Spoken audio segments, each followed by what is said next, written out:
Nanti kalau ada yang jualan di atas, kamu beli aja biar bisa pulang. Nah, sebelum nyampe ke puncak, Bagus ketemu sama warung kelontong.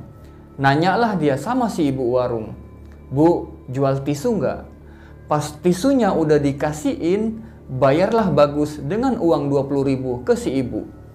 Tapi ibu tadi diem aja, nggak mau nerima duit dari Bagus. Assalamualaikum warahmatullahi wabarakatuh. Terima kasih sudah mengklik video ini. Apa kabar kalian semua? Semoga sehat selalu tentunya.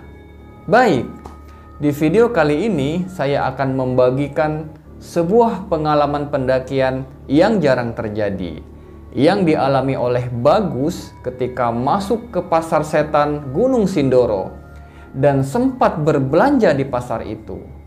Penasaran dengan kisahnya? Tanpa berlama-lama, langsung saja kita masuk ke videonya.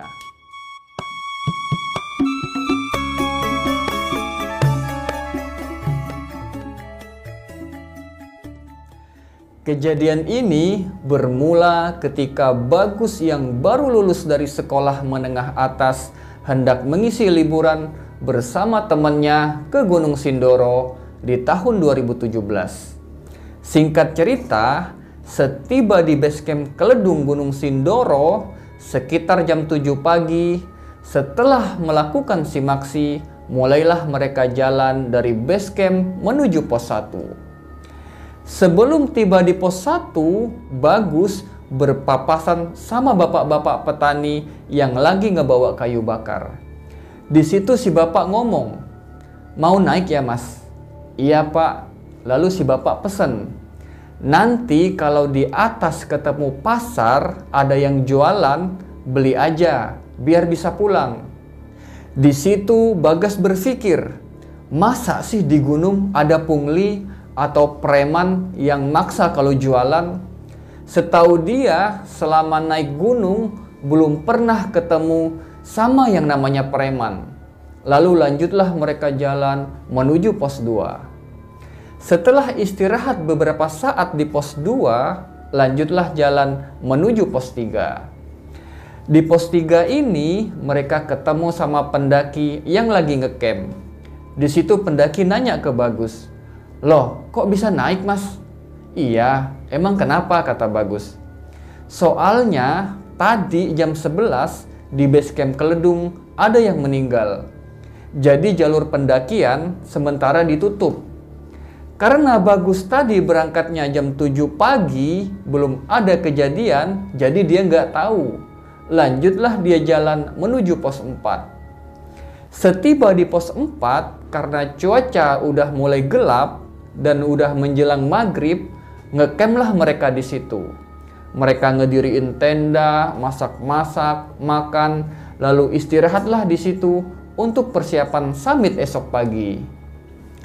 Sekitar jam 4 pagi, mereka bangun dan nyiapin semua perbekalan buat summit. Setelah semuanya siap, lanjutlah mereka jalan menuju ke puncak. Nah, sebelum nyampe di tanjakan terakhir, dari balik rumpun pepohonan, Bagus ngeliat ada cahaya-cahaya terang dan tampak ada kerumunan orang di situ. Lalu ngedekatlah Bagus ke kerumunan itu. Pas tiba di tempat itu, ternyata itu adalah sebuah pasar. Semula Bagus nggak kepikiran kalau itu adalah sebuah pasar setan.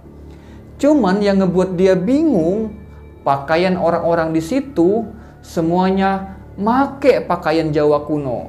Bapak-bapaknya pakai pakaian persis mirip dalang, pakai baju lurik-lurik, dan yang perempuannya menggunakan kemben dan semuanya tanpa alas kaki.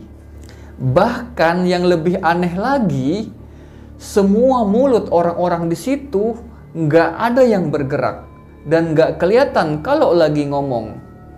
Padahal suara keramaiannya jelas banget kedengar. Barang-barang yang dijualnya pun persis kayak pasar pada umumnya.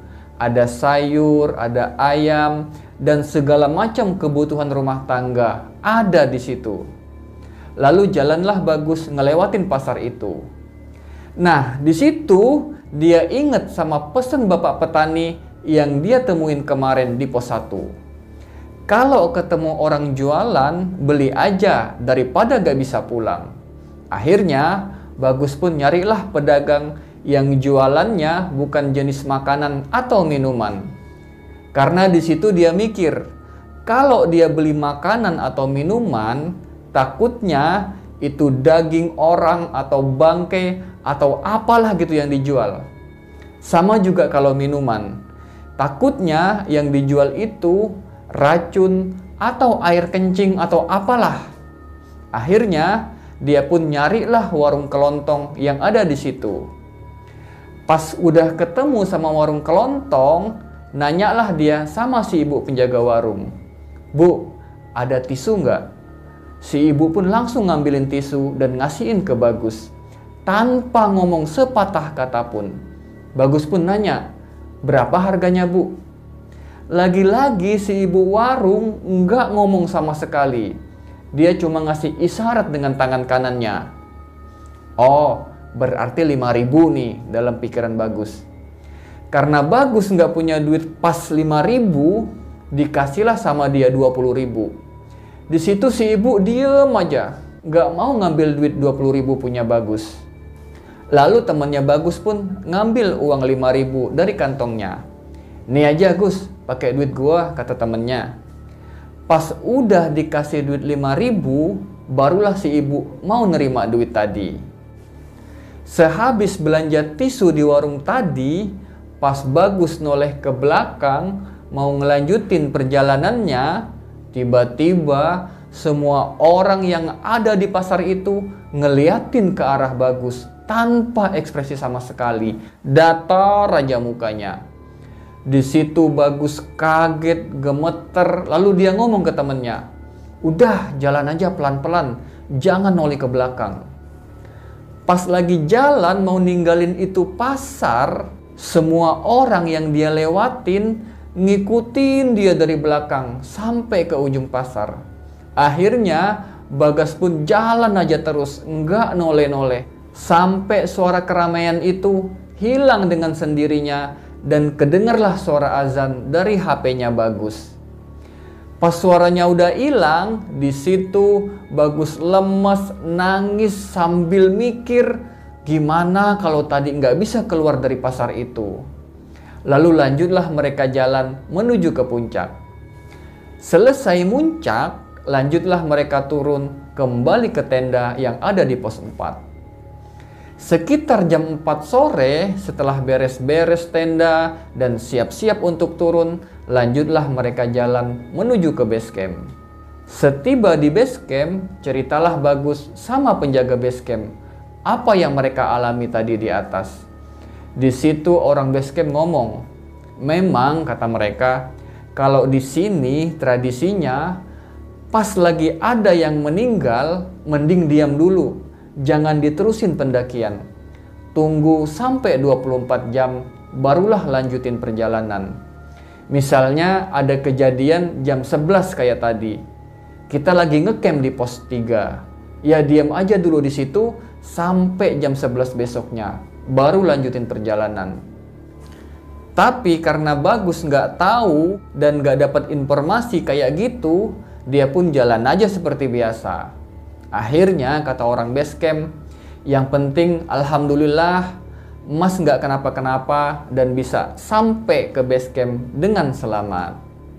Oke Sobat Misteri, itu tadi kisah pengalaman Bagus bersama temannya ketika masuk ke Pasar Setan Gunung Sindoro tahun 2017.